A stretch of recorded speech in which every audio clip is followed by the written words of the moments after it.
जो अब तक आपने किया है उससे बिल्कुल अलग रोल था। सबसे खास क्या लगा इस role? 100% this is a love story. We never contextualize why do people do certain certain things in their life. गिली पुच्ची बहुत बहुत अनयूजुअल सा नाम है। ये नाम कहाँ से आया? देखिए, मुझे ना एब्जेक्ट विलेनी से बहुत नफरत है। You're trying to be fearless. प्रिया का किरदार भी एक विक्टिम है। Actors dependent होते हैं. The director has to see them like that, you know. तो बहुत खूबसूरत फिल्म रिलीज हुई है नेटफ्लिक्स पे, अजीब दास्तान्स नाम है उसका, और 4 दास्तानें हैं। उनमें से एक दास्तान के मेकर और उसकी बहुत खूबसूरत लीड एक्ट्रेस हमारे साथ हैं। बहुत बहुत स्वागत आपका नीरज घेवन एंड अदिति राव हैदरी। बहुत स्वागत एबीपी न्यूज पर आप लोगों का। और फिल्म देख ली हमने, मौका मिला। गीली पुच्ची बहुत बहुत अनयूजुअल सा नाम है। तो मैं सबसे पहले नीरज, इस नाम से ही शुरू करते हैं। ये नाम कहाँ से आया? और ये बड़ी बड़ी फिल्में बनाई, मसान पूरी फुल लेंथ फीचर फिल्म थी, उसके बाद सीक्रेट गेम्स भी कई एपिसोड में था। ये जो छोटी सी कहानी सुनाई है, ये कहाँ से आइडिया आया और ये how did you go about it? सच बताऊं तो यासिर, मेरे को छोटी कहानियां बताने में काफी मजा आता है, क्योंकि मैंने इससे पहले काफी शॉर्ट फिल्म्स बनाई हैं। मुझे ये बनाने में काफी मजा आता है, क्योंकि ये आपको बहुत सारी फ्रीडम देता है, क्योंकि आपको जिस तरह की कहानियां बतानी है, जिस बोलना है, इसमें फिर कोई छलावा नहीं होता। क्योंकि फीचर फिल्म में क्या होता है कि आपको कोई प्रेशर होता है कि भाई चलो कमर्शियल है, प्रेशर रहेगा, या ये रहेगा कि इसको कास्ट करना है, उसको कास्ट करना है, इतना बजट है। बट शॉर्ट फिल्म में ये सब नहीं होता। तो ये मेरे लिए सौभाग्य की बात है कि मैं काफ़ी सारी शॉर्ट फिल्में बना चुका हूँ और मैं बनाते आऊँगा। और रही बात गीली पुच्ची की, तो इसका जो आइडिया आया था वो दरअसल बहुत पहले की बात है। मसान लिखने के पहले की बात है। तब मैं एक ऐसी जा रहा था, तो रास्ते से एक मलयाली कॉप जा रही थी। तो उनको देख के ऐसा कुछ मैं उनकी जिंदगी, उनकी जीवनी ऐसी एक बना रहा था अपनी छवि। उसके चलते फिर मैंने एक स्टोरी आइडिया सोचा था, जो मसान में हम लोग सोच रहे थे कि ट्रैक डालें, बट जाहिर सी बात है कि काफी ज्यादा संजीदा हो जाता मसान के लिए। तो मैंने सोचा ये मसान में नहीं बैठता। तो उस कहानी को मैंने रखा अपने जहन में और काफी सालों तक उसको टटोला। और जब ऐसा मौका मिला कि भाई धर्मा और नेटफ्लिक्स इकट्ठे आ रहे हैं, इतने अच्छे अच्छे एक्टर्स मेरे साथ आ रहे हैं, तो क्यों ना बनाए। तो इसी तरह से इसका रुख हुआ। इसी तरह से फिर गीली पुच्ची जो टाइटल है वो इसलिए आया है क्योंकि ये एक्चुअली मेरे को राइटर हैं, इन्होंने ये लाइन डायलॉग डाला था। तो उस डायलॉग में से मुझे ये वर्ड काफी पसंद आया, क्योंकि एक तरीके से दोनों किरदारों की कहानी में ये एक तो एक टर्निंग पॉइंट भी है और एक इन्फ्लेक्शन पॉइंट भी है। तो दोनों तरीके से ये काफी उम्दा तरीके से मतलब मेरे बैठ जाता है कि, और ऑल्सो ऑफ कोर्स क्लिक बेटी भी है उसमें, झूठ नहीं है। हाँ, तो बता दूं, आप इतनी ऑनेस्टली मान रहे हैं ना, ये बहुत स्वीट है। और अदिति शर्मा जी, ये जो अब तक आपने शर्मा जी, ओ शर्मा जी नहीं नहीं, अपना, अरे इतना इम्पोर्टेंट है वो surnames are very important in the story. Yes yes yes भैया। ये तो बिल्कुल जो अब तक आपने किया है उससे बिल्कुल अलग रोल था। सबसे खास क्या लगा इस रोल में? I'm just so happy that everybody who I've spoken to today, सबने यही बोला है कि जो जो भी हमने किया उससे इतना अलग है। एंड मुझे ऐसी बहुत खुशी होती है, क्योंकि एज एन एक्टर आप चाहते हैं कि आप अलग अलग काम करें, और जब लोग नोटिस करते हैं कि आप कोशिश कर रहे हैं कुछ अलग करने का, या आप you're trying to be fearless, or you're trying to pick different things, you're trying to sort of be versatile, etc. I feel very happy because it really means a lot, so thank you for that. And मैं नीरज को thank you बोलना चाहूंगी, क्योंकि उन्होंने वो मुझे मेरे पास ये फिल्म लेकर आए और प्रिया का किरदार लेकर आए, बिकॉज एक्टर्स डिपेंडेंट होते हैं. The director has to see them like that, and हमें वो opportunities मिलेंगी. मुझे एक्चुअली कहानी बहुत अच्छी लगी. मुझे नीरज के साथ काम करना था, मुझे कोको के साथ काम करने की अपॉर्चुनिटी मिली. I never thought that it would be possible, and to do something that is so actually out of my comfort zone is very exciting. एक चैलेंज होता है, मजे आते हैं, एक अच्छे टीम के साथ काम करने का एक अलग हाई होता है. और जब आई फील कि ऑनेस्टी और प्यार से और बिलीफ के साथ जब एक फिल्म बनाई जाती है, तो it's very amazing for an actor to be in that place and to go through that process, because you come out of it with a lot of like, I don't know how to explain it, but it really is a very nice feeling. हम समझ गए अदिति जो आप कहना चाहती हैं। Also जब हमने ट्रेलर देखा, खासतौर पे जो आपके ट्रेलर में शॉट्स थे, उसको देख के बड़ी सीधी सी चीज लग रही थी कि this is about same sex relationship. When I watched the complete shot, उसको देख के फिर ये जो साफ हुआ वो ये था कि बहुत लेयर्ड है। मतलब नीरज ने अपने अंदाज में बिल्कुल एक पूरा कास्ट सिस्टम भी बता दिया उसमें, और जो कंडीशनिंग है, लड़कियों की कंडीशनिंग के बारे में भी है। नीरज, जो मेन जब कहानी आपके पास आई थी, what was it all about? ये लेयरिंग थी उसमें इतनी, या मसान जैसी जो लेयरिंग आपने इसमें भी डाली है? बहुत सारी चीजें हैं, एक पॉलिटिक्स भी है अंदर। हाँ, मतलब जब पहले कहानी जब सोची थी तब ये एक प्रॉपर स्मॉल टाउन नोवार थी।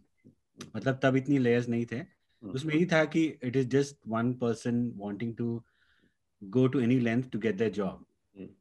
बट जब मैं लिखने बैठा शिद्दत से, तब ये समझ में आया कि इसमें काफ़ी कुछ है जो, क्योंकि देखिए मुझे ना एब्जेक्ट विलेनी से बहुत नफरत है, और हमारी फिल्मों में हमारी चीज़ों में ये होता है कि आप हर बार किसी को एक आप नेगेटिव करा देते तो हाँ आपको ऑटोमेटिकली उनको हेट करना है। We never contextualize why do people do certain wrong things, certain things in their life. We have to contextualize that, तभी आप लोग समझ पाएंगे। जैसे आप क्या करते हैं कि आप किसी को विलन बना दिया, हाँ विलन है ना तो उसको हेट करो। आप ब्लैक एंड व्हाइट क्यों हेट करें? क्यों? जस्ट बिकॉज वो गाली दे रहा है, जस्ट बिकॉज वो वायलेंट है, लेकिन आपको उसका एक वो दिखाना जरूरी है। तो इसमें मेरी ये कोशिश रही है कि कहीं ना कहीं हम लोग कास्ट को समझने के लिए भी एक तरीके से हम लोग वो उस तबके में जाएं, और वहां पे जो संजीदगी होती है कि क्यों लोग ऐसा सोच बैठते हैं, कि एक कंडीशनिंग होती है कि आपको बचपन बताया जाता है कि भाई यहाँ से यहाँ जाओ, इसको इससे बात करो, इससे खेलना मत, ये मत करना। उसी की तरह प्रिया का किरदार भी एक विक्टिम है। बट वो, और एक चीज मुझे ये लगता है कि हम लोग काफी कुछ साइलोज में कहानियां बनाते हैं कि भाई आप एक तरीके के सबऑर्डिनेट की ही कहानी बताओ। आप ये नहीं करते हो कि भाई इंटरसेक्शन को क्यों नहीं सोचते हम लोग, क्योंकि हर कोई इंसान मल्टीपल सबऑर्डिनेट जीता है, मल्टीपल आइडेंटिटीज जीता है। तो हम लोग क्यों एक दूसरे को इन रिलेशन ना दिखाएं? तो ये मेरी कोशिश रही इस फिल्म के साथ भी। Aditya, would you call it a love story? जब मैं देख रहा था तो मुझे क्या लगा, ये दे विल बी टुगेदर, या ये लास्ट में बिछड़ जाएंगे और बहुत रोना धोना होगा। फिर ये भी दिमाग में आया कि नहीं, नीरज की फिल्म है तो इतना तो प्रिडिक्टेबल नहीं होगा, कुछ तो नया होगा, और कुछ नया ही हुआ। तो मैं क्लाइमेक्स तो नहीं बता रहा हूँ, but would you call it a love story, Aditya? I think everywhere there is a love story. I mean, that is the main ansh of one's life, is that whether it's with your work or with another person or with your child or with your parent or with like, that love is a very important and integral part of our lives. So 100% this is a love story. But I really like, to me it is क्या है कि जैसे प्रिया जैसी जो लड़की है, जो नीरज ने कहा, शी बचपन से शी प्रॉब्ली बीन टोल्ड ये करना है, वो करना है, ऐसे करना है, and that is just her reality is that. और वो अपने कुकून में, अपने उसमें she is grown up, but she is a very kind girl, she is a very loving girl, she is very innocent, very naive. उसको खुद पता ही नहीं है कि क्या हो रहा है उसके साथ, या जो उलझन में जो है वो क्यों है, क्या है, she is confuse and she finds a confident in this other woman in a factory full of men. And so it's a very tender story, actually. It's a very, very sweet story.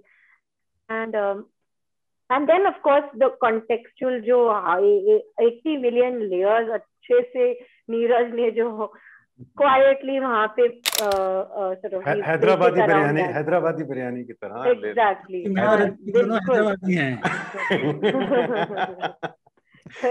ये आप लोगों ने shoot कब कर ली film? ये तो पिछला पूरा साल बंद था, हम कोई काम हो नहीं रहा था। एक्चुअली काफी दिक्कत हुई थी, इसलिए बनाई है। But when the pandemic was a little calmer at that point, इतना raging नहीं था जैसे अब है। तो नीरज, अगर ये खुल रहे होते थिएटर्स, तो आपको लगता है थिएटर्स में भी इतना ये वाला मौका मिलता? मुझे लगता है it is specially made for an OTT platform. नहीं फायदा मतलब हो मैं गया। ऐसे सोचा नहीं, क्योंकि देखिए जब बनाते समय आप नहीं सोचते हो कि यार ये थिएटर के लिए जाएगी, क्योंकि बनाने में आप विश उधर डालते हो। मेरे हिसाब से तो मैंने कहीं पे भी नहीं सोचा कि यार ये टीवी के लिए जा रहा है तो मैं ये महंगा लेंस क्यों लूँ, ये महंगा कैमरा क्यों लूँ। मुझे ये था कि बस एक लुक चाहिए, एक सर्टन सिनेमैटिक लुक चाहिए जिसको हम लोग, मैं और हमारा डीओपी सिद्धार्थ देवान एस्पायर कर रहे थे। तो हमने कहीं पे भी वो नहीं सोचा। और बनाने में भी यही था कि जैसे नैरेटिव में भी देखें कि क्या है ना कि एक लार्जर एक कॉन्वर्जेशन होना चाहिए कि आप how do you contextualize to people who are on the other side, who don't understand a certain, who are bigots or who are whatever. uh, you have to contextualize to them that what is it. If you cancel them you will never be able to have a dialogue with them. तो इस film के साथ भी मेरी ये कोशिश रही है, चाहे वो कास्ट की डिस्कशन हो, चाहे वो समलैंगिकता के बारे में बात हुई हो, तो उसमें भी यही है कि हमको अगर आपको समझना है तो you also have to think from a gender fluid way, because you can not be empathetic if you're being very rigid cisgendered approach to it कि भाई आपको अपनी सोच बदलनी होगी और बदलने के लिए हम आपको कॉन्टेक्स्ट दे रहे हैं। और एक और जो अच्छी चीज लगी मुझे नीरज वो ये था कि एक लड़की है जो दलित है और एक लड़की है जो ब्राह्मण है, बट दोनों बिल्कुल एक अलग अलग बैकग्राउंड से हैं, लेकिन जो समझदार है और जिसको सब पता है, जो जो सारी प्रॉब्लम्स का हल जिसके पास है, वो लड़की है जो ऐसे बैकग्राउंड से आती है जिसके बारे में हम सोच भी नहीं सकते। तो जब जब जब किरदार कोंकणा का उनको सारी सारी प्रॉब्लम्स का हल जो बताता है वो कोंकणा किरदार बताता है, जो कि बिल्कुल आई थिंक वो पूरा फ्लिप है। अदरवाइज जो हाई हाई सोसाइटी या हाई कास्ट वो उनके पास सारी समस्याओं का हल है, यहाँ पर उल्टा हो रहा है। यहाँ पर कोंकणा का कैरेक्टर इनको बता रहा है कि तुम्हारे रिलेशनशिप में जो प्रॉब्लम है उसको कैसे हल करो। So this was very sweet and quite brilliant that way, पूरा फ्लिप था इस पे। इसमें एक और फ्लिप है, शायद आपने नोटिस किया होगा, about flipping and subverting the manic pixie dream girl. क्योंकि हर बार होता है कि वो एक हीरो के आग को जस्टिफाई करने के लिए एक सुंदर सी लड़की को बुलाया जाता है जो सिर्फ एक उसके लिए रहता है, म्यूज रहती है, एंड वो उसकी प्रॉब्लम्स को सॉल्व कर देती है, उसकी जो जर्नी है उसको फुलफिल कर देती है। So it was and I hate that to be honest with you, and I wanted to subvert it, and hence manic pixie dream girl भी बताया, लेकिन वो from a female gaze and gave her lot of agency कि भाई वो अपना career भी चाहती है, वो अपना ओपिनियन भी रखना चाहती है, वो अपना चॉइस लेना चाहती है कि उसको लाइफ में क्या करना है, बच्चे रखने नहीं रखने, क्या करना है, उसकी चॉइस को भी एक्सप्लोर कर रही है। तो इस तरीके से हमने वो भी एक करने की कोशिश की थी। Both independent girls. और Aditi, your favourite scene sequence from the movie? I think the one that I really loved was and I felt like that it's that point where a lot happens and a lot changes, or there's a helplessness, there's a complete trust towards Coco's character. वो एक घाट पे बैठ के दोनों बात कर रहे हैं ना, और वो बोल रही शी इज सो हेल्पलेस, वो प्रिया बहुत हेल्पलेस है, एंड उसकी नाइविटी दिखती है उसमें, शी इज लाइक क्या है, मतलब मुझे समझ नहीं आ रहा है, and she is telling now she doesn't even know what this is, between the two, but all she knows is that here she has found somebody who she can speak to and she trusts her, इतना उसको trust करती है कि वो ऐसी बात बता देती है। और उसी में उसका चेंज ओवर भी दिखाते हैं in a very very subtle way. Yes, ये हो गया और बस वो अगले सीन में पता चलेगा। And even in that, now what I loved was that innocence of that girl. She's not bad. She's not being कि तुम मेरे से दूर हटो, ऐसी कुछ नहीं। It's just that अरे ये क्या हो गया, मतलब it's like I don't know you. I mean I've been told that I'm not even supposed to talk to you, but you're my best friend now, and I've told you something that is so like, and I just found that entire thing so complex but so powerful, and it is coming from this girl जिसको मतलब इतना भी understanding नहीं है कि what she is dealing with, वो इतनी innocent है। So I found that very incredible, and on the other side is this girl जिसको सब पता है, उसको she knows everything, she carries the burden of knowing everything. I found that very very interesting. Neeraj, ये जो layering थी पूरी दलित और ब्राह्मण वाली बनाते वक्त, कोई डर तो नहीं लग रहा था कि आजकल किसी भी बात पे लोग आहत हो जाते हैं, नाराज हो जाते हैं, ऐसा कुछ होगा? ये कभी जहन में आया? नहीं, मतलब आपकी बात समझ रहा हूँ मैं, लेकिन देखिए बनाते वक्त कैसे किया है कि कोई भी बात डंके की चोट पे नहीं कही है। बिल्कुल बिल्कुल बिल्कुल। क्योंकि that's the beauty of it. वो करना चाहिए कि भाई आप बोले भी बात, और ऐसा भी ना हो कि लोगों को हम परेशान कर दें, लोगों को हम लाइक उत्तेजित कर दें। मतलब कोशिश ये बहुत रही है, even through dialogue, even through anything, to make, to see rather than hear. True. You know, that has been the intent, to not rattle anyone. तो आपको ये मैं फिर से उधर चला जा रहा हूँ कि जो भी नए रूल्स आए हैं कुछ परेशान करते हैं क्या नीरज? ये क्योंकि हम लोग भी यहाँ पर न्यूज में हैं और हम लोग सोचते हैं it applies to news also. तो बहुत सी चीजें हैं जो हम अब नहीं दिखा सकते. It applies two of course fiction and non fiction equally. तो ये इससे फर्क पड़ेगा कुछ क्रिएटिविटी पे? लगता है कि कुछ जब सोचना ही पड़े तो क्रिएटिविटी क्या रहेगी? ऐसा कि बिल्कुल नहीं पड़ेगा, ये बोलना भी मतलब बेतुका होगा. ऑफ कोर्स पड़ेगा. लेकिन मैं यही विश्वास रखता हूँ कि कहीं ना कहीं मतलब वो एक समझदारी होगी कि भाई लोग जो देख रहे हैं वो लोग अडल्ट्स हैं, वो लोग समझदार हैं, वो लोग जिंदगी में काफी कुछ देख चुके हैं, तो उनको एक समझ है कि भाई हमको क्या पसंद है, क्या हमको देखना है, क्या नहीं देखना है. तो मैं कहता हूँ कि वो अधिकार हम लोगों को ही दें, ऑडियंस को ही दें. उनको समझने दीजिए कि आपको क्या अच्छा लगता है, आप मत देखिए जो नहीं लगता है. वो एक बार मेरे ख्याल से आई मीन OTT प्लेटफॉर्म भी इतने अच्छे से वो लोग कर रहे हैं कि अभी आप देखिए नेटफ्लिक्स पे आपके पास एक पेरेंटल कंट्रोल है. आपका एज होगा इतना ही आप देख पाएंगे, नहीं तो फिर आपको जैसे पेरेंट्स आप पिन से लॉक कर सकते हैं कि भाई हमारे बच्चे ये फिल्म नहीं देख सकते हैं. तो वो सारी चीजें कर रहे हैं, तो हमको उनको प्रोत्साहन भी देना चाहिए, और ऑल्सो सोचना भी चाहिए कि भाई कहानियों को बोलने का हक तो होना चाहिए, कोई भी कहानी हो. बिल्कुल हक होना चाहिए. बिल्कुल सही बात कह दी अदिति. आप समझ ही गए जो नीरज कह रहे हैं, और मैं इससे ज्यादा कुछ बोलूंगा तो मुझे लगता है कि छोटी सी फिल्म है इन टर्म्स ऑफ ड्यूरेशन, लेकिन कहती बहुत कुछ है, बड़ी बहुत है, मैसेजिंग में बहुत बड़ी है और दिल को छूने में बहुत बड़ी है. तो मेरी शुभकामनाएं आप लोगों के साथ है. Thank you so much for speaking with us and all the best. और मुझे लगता है एक बार फिल्म रिलीज हो जाए, जब सारे कैरेक्टर्स रिवील हो जाएं सब कुछ, तो हम एक बार और मौका मिले तो बैठेंगे, डिटेल में बात करेंगे. बहुत बहुत शुक्रिया Neeraj, Aditi. Thank you so much. Thank you. Nice talking to you. Thank you. Bye Neeraj. Thanks यार.